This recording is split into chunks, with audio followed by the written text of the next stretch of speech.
Chapter 4 of Tarzan and the Jewels of Opar. This recording is in the public domain. Tarzan and the Jewels of Opar by Edgar Rice Burroughs. Chapter 4 Prophecy and Fulfillment. Then Tarzan turned his attention to the man. He had not slain Numa to save the Negro. He had merely done it in revenge upon the lion. But now that he saw the old man lying helpless and dying before him, something akin to pity touched his savage heart. In his youth he would have slain the witch doctor without the slightest compunction, but civilization had had its softening effect upon him, even as it does upon the nations and races which it touches, though it had not yet gone far enough with Tarzan to render him either cowardly or effeminate. He saw an old man suffering and dying, and he stooped and felt of his wounds and staunched the flow of blood. "Who are you?" asked the old man in a trembling voice. "I am Tarzan, Tarzan of the Apes," replied the ape man, and not without a greater touch of pride than he would have had he said, "I am John Clayton, Lord Greystoke." The witch doctor shook convulsively and closed his eyes. When he opened them again there was in them a resignation to whatever horrible fate awaited him at the hands of this feared demon of the woods. "Why do you not kill me?" he asked. "Why should I kill you?" inquired Tarzan. "You have not harmed me, and anyway you are already dying. Numa, the lion, has killed you." "You would not kill me?" Surprise and incredulity were in the tones of the quavering old voice. "I would save you if I could," replied Tarzan, "but that cannot be done. Why did you think I would kill you?" For a moment the old man was silent. When he spoke it was evidently after some little effort to muster his courage. "I knew you of old," he said, "when you ranged the jungle in the country of Mbonga, the chief. I was already a witch doctor when you slew Kulonga and the others, and when you robbed our huts and our poison pot. At first I did not remember you, but at last I did.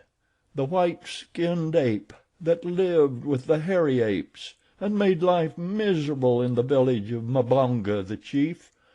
The forest god, the Munango Kiwati, for whom we set food outside our gates, and who came and ate it. Tell me before I die, are you man or devil?" Tarzan laughed. "I am a man," he said. The old fellow sighed and shook his head. "You have tried to save me from Simba," he said. "For that I shall reward you. I am a great witch doctor. Listen to me, white man. I see bad days ahead of you. It is writ in my own blood which I have smeared upon my palm. A god greater even than you will rise up and strike you down. Turn back, Munango Kiwati. Turn back before it is too late. Danger lies ahead of you, and danger lurks behind. But greater is the danger before. I see—" He paused and drew a long and gasping breath. Then he crumpled into a little wrinkled heap and died. Tarzan wondered what else he had seen. It was very late when the ape man re-entered the boma and lay down among his black warriors. None had seen him go, and none saw him return. He thought about the warning of the old witch doctor before he fell asleep, and he thought of it again after he awoke. But he did not turn back, for he was unafraid, though had he known what lay in store for one he loved most in all the world, he would have flown through the trees to her side and allowed the gold of Opar to remain forever hidden in its forgotten storehouse. Behind him that morning another white man pondered something he had heard during the night, and very nearly did he give up his project and turn back upon his trail. It was Werper, the murderer, who in the still of the night had heard far away upon the trail ahead of him a sound that had filled his cowardly soul with terror, a sound such as he never before had heard in all his life, nor dreamed that such a frightful thing could emanate from the lungs of a God-created creature. He had heard the victory cry of the bull ape, as Tarzan had screamed it forth into the face of Goro, the moon, and he had trembled then and hidden his face, and now in the broad light of a new day he trembled again as he recalled it, and would have turned back from the nameless danger the echo of that frightful sound seemed to portend, had he not stood in even greater fear of Achmet Zek, his master. And so Tarzan of the Apes forged steadily ahead toward Opar's ruined ramparts, and behind him slunk Werper, jackal-like, and only God knew what lay in store for each. At the edge of the desolate valley, overlooking the golden domes and minarets of Opar, Tarzan halted. By night he would go alone to the treasure vault, reconnoitering, for he had determined that caution should mark his every move upon this expedition. With the coming of night he set forth, and Werper, who had scaled the cliffs alone behind the ape-man's party, and hidden through the day among the rough boulders of the mountain top, slunk stealthily after him. The boulder-strewn plain between the valley's edge and the mighty granite kopje outside the city's walls, where lay the entrance to the passageway leading to the treasure vault, gave the Belgian ample cover as he followed Tarzan toward Opar.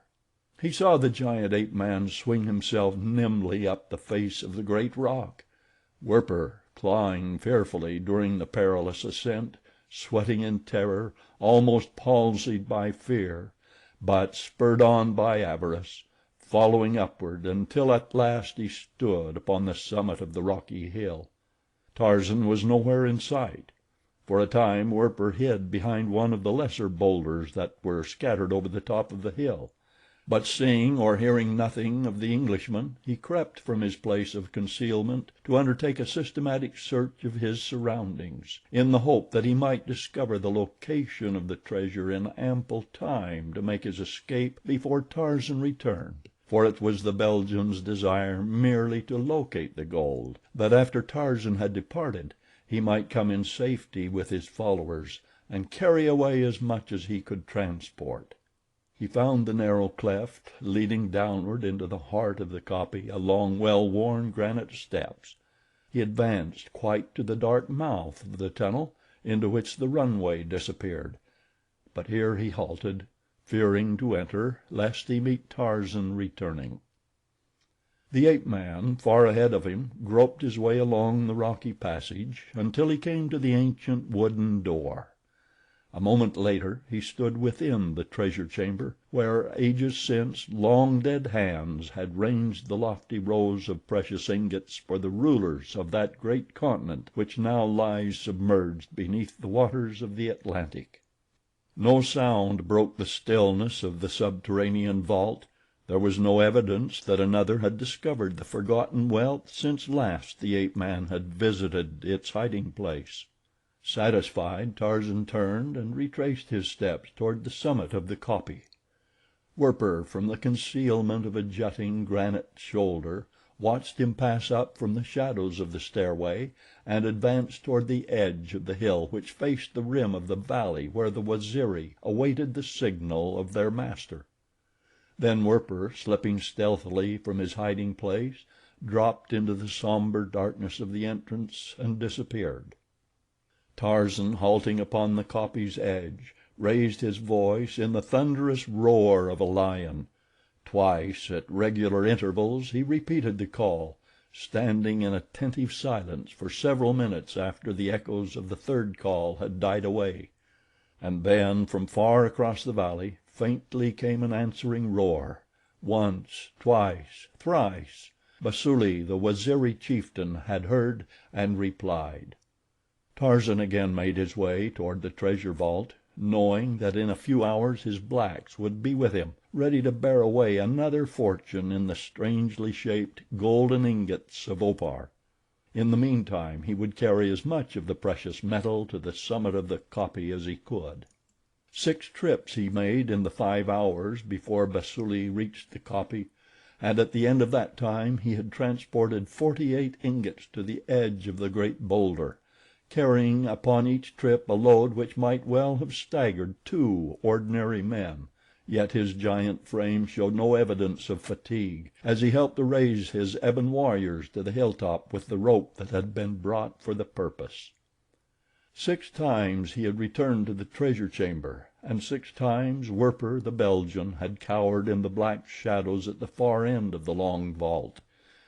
Once again came the ape-man, and this time there came with him 50 fighting men, turning porters for love of the only creature in the world who might command of their fierce and haughty natures such menial service. 52 more ingots passed out of the vaults, making the total of 100, which Tarzan intended taking away with him. As the last of the Waziri filed from the chamber, Tarzan turned back for a last glimpse of the fabulous wealth upon which his 2 inroads had made no appreciable impression. Before he extinguished the single candle he had brought with him for the purpose, and the flickering light of which had cast the first alleviating rays into the impenetrable darkness of the buried chamber that it had known for the countless ages since it had lain forgotten of man, Tarzan's mind reverted to that first occasion upon which he had entered the treasure vault, coming upon it by chance as he fled from the pits beneath the temple where he had been hidden by La, the high priestess of the sun worshippers. He recalled the scene within the temple when he had lain stretched upon the sacrificial altar while La, with high raised dagger, stood above him, and the rows of priests and priestesses awaited, in the ecstatic hysteria of fanaticism, the first gush of their victim's warm blood, that they might fill their golden goblets and drink to the glory of their flaming god.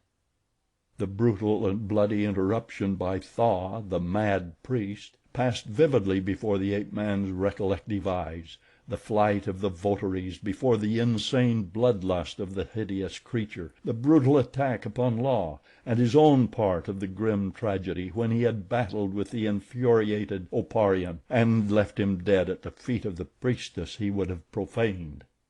This and much more passed through Tarzan's memory as he stood gazing at the long tiers of dull yellow metal. He wondered if La still ruled the temples of the ruined city whose crumbling walls rose upon the very foundations about him. Had she finally been forced into a union with one of her grotesque priests? It seemed a hideous fate indeed for one so beautiful. With a shake of his head, Tarzan stepped to the flickering candle, extinguished its feeble rays, and turned toward the exit.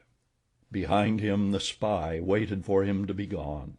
He had learned the secret for which he had come, and now he could return at his leisure to his waiting followers, bring them to the treasure vault, and carry away all the gold that they could stagger under.